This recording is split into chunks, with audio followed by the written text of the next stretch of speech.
Do you have any questions about GMPs?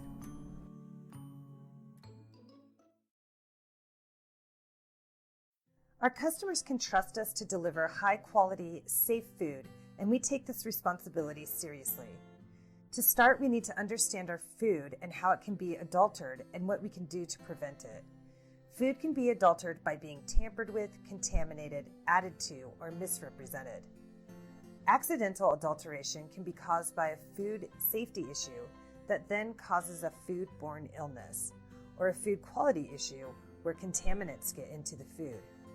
Intentional adulteration is done on purpose, either with the intent to commit food fraud for monetary gain or with the intent to do harm to others.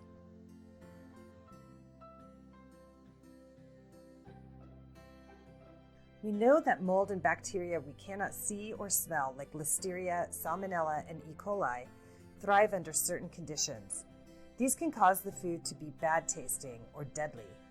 We use the mnemonic FATUM to remember what those are so that we can control for those conditions when storing and working with food. Food, acidity, time, temperature, oxygen, and moisture. Cross-contamination is how yeast, mold, and bacteria transfer from one item to the next. If we could see germs, we would be able to see these green splotches everywhere. Cross-contamination usually happens with our hands, utensils, or tools we use, and on surfaces. It is usually a result of improper storage or poor cleaning. To prevent cross-contamination, inspect packaging for tears, wash hands often, sanitize work surfaces, work with one ingredient at a time, always wear gloves, and make sure to wash tools and utensils between ingredients.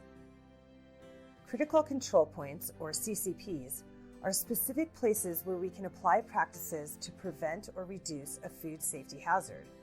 There are 3 temperature-taking CCPs. Food must remain at or below certain temperatures to be safe. Hard cheeses like cheddar and Monterey Jack and semi-soft cheese must be at or below 50 degrees. Milk, eggs, mozzarella cheese, cream cheese, sour cream, and yogurt must be kept 45 degrees or below. Meat and seafood must be 40 degrees or lower. And all refrigerated groceries must be stored at 40 degrees or below.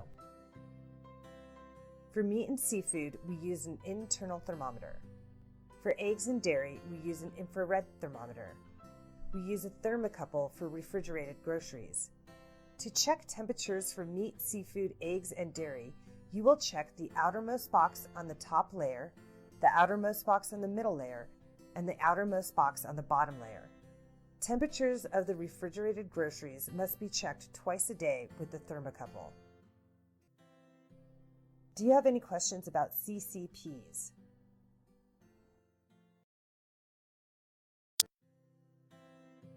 Let's turn our focus to another form of accidental adulteration, the addition of food allergens through cross-contact. Food allergens are a protein found in certain foods that cause an abnormal immune system response that we call an allergic reaction. While a person can be allergic to any food, there are 8 food allergens that cause over 90% of all allergic reactions. For this reason, we keep foods containing these 8 allergens separate from other foods. They are eggs, dairy, soy, wheat, peanuts, tree nuts, fish, and shellfish.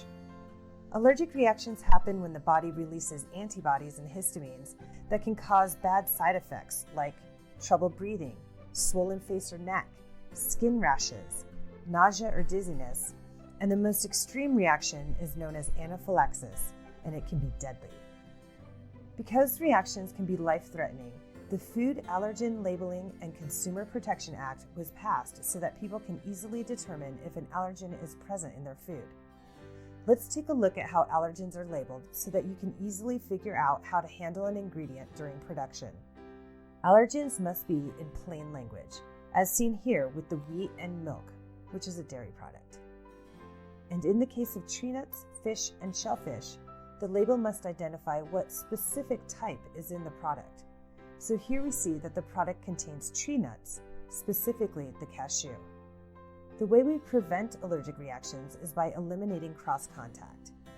Cross-contact is when one food comes into contact with another food, and as a result, they both contain small amounts of the other food. These proteins are so small that they usually can't be seen, and even trace amounts can cause an allergic reaction. So what can we do? First, avoid cross-contact. Second, label every food item with the allergen it contains. We store allergens separate from non-allergen foods, and we always place allergen items in blue bins. Third, we follow strict cleaning and sanitizing procedures before and after handling allergens. And last, we control the process. If there is an allergic spill, we fill out and follow the steps outlined in the allergen spill form. What questions do you have about allergens?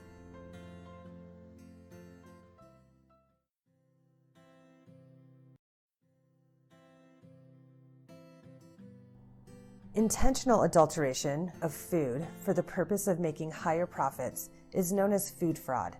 This can be done in a few ways, such as tampering, substituting, like selling a low-quality oil as an extra virgin olive oil, adding or cutting a product, or misrepresentation, like passing off catfish as grouper.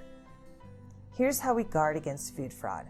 All of our suppliers are vetted through an initial approval process, then subject to strict annual audits. We send random food items to laboratory testing, and finally, we verify paperwork to the product received for traceability, and we inspect for signs of tampering. The second type of intentional adulteration is persons who intend to do harm, such as activists, terrorists, or disgruntled employees. Here are the measures we have put into place as part of our food defense plan to protect against exterior attacks, forced entry, covert entry, and insider compromise. We have security, including guards, alarms, gates, lighting, locks, etc. We have monthly audits. We require all visitors to sign in through a single point of entry and sign off on the GMP policy, and they're always accompanied by a HelloFresh employee. We run laboratory tests on water and air. We require background checks on all of our employees, and a failed background check means you are not eligible for hire. Last, we train employees so you can help guard our food too. Any questions about food fraud or food defense?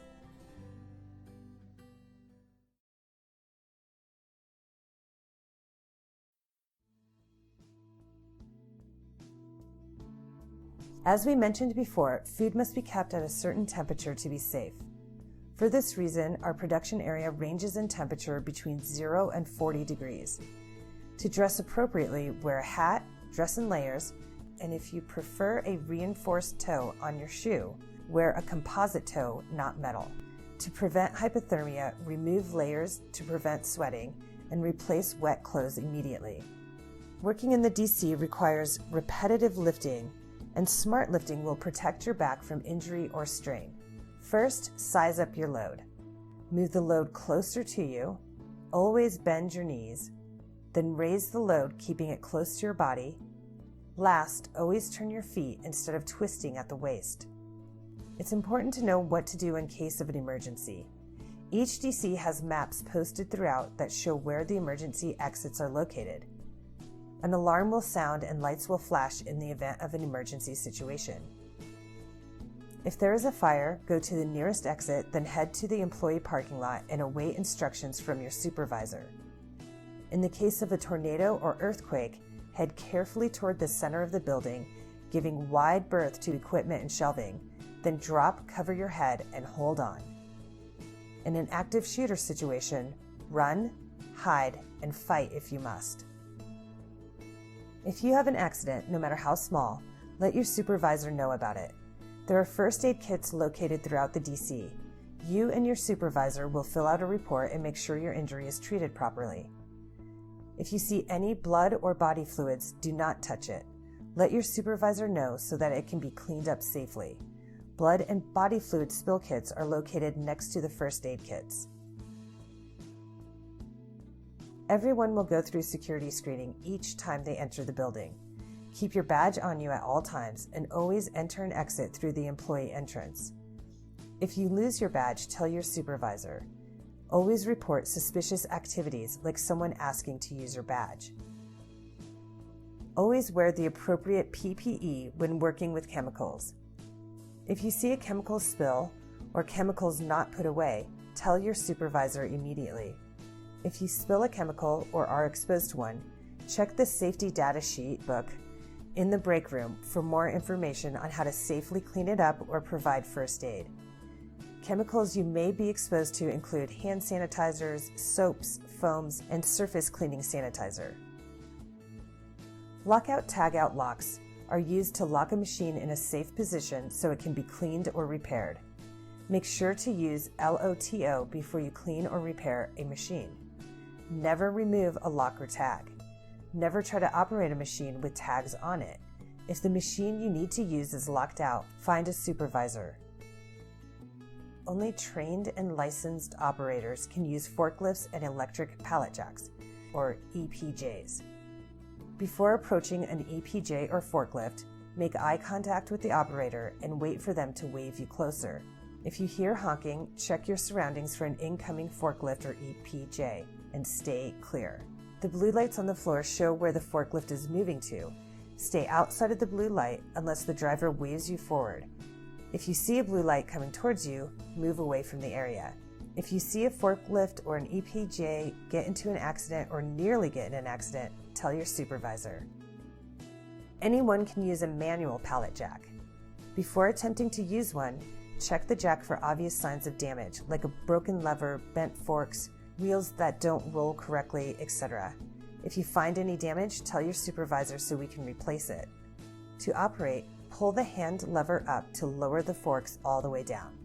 Next, push both forks all the way under the pallet. If you can't push it all the way in, look inside the pallet for damaged wood or other debris blocking your forks. Once the forks are inserted, push the lever down to engage the hydraulics and pump the handle until the pallet is raised 2 inches off the floor. To move, place the hand lever in the neutral position and pump the handle. If the pallet raises or lowers, you are not in the neutral position. Now you can slowly pull the pallet jack behind you with one arm. Remember to give yourself plenty of room to stop. To put the pallet jack away, place both forks all the way inside the pallet and turn the wheels 90 degrees to the left or right so the jack won't roll away. Your safety is our #1 priority at HelloFresh. If you see something that looks unsafe or gives you a bad feeling, tell a supervisor ASAP. Never perform a task or do a job that you think might hurt you. You have a right to a safe work and to a safe working environment. Always report accidents, near misses, or anything suspicious to your supervisor. We rely on you to tell us where our hazards are so we can fix them. Do you have any questions about safety? Thank you for being with us today and welcome to HelloFresh.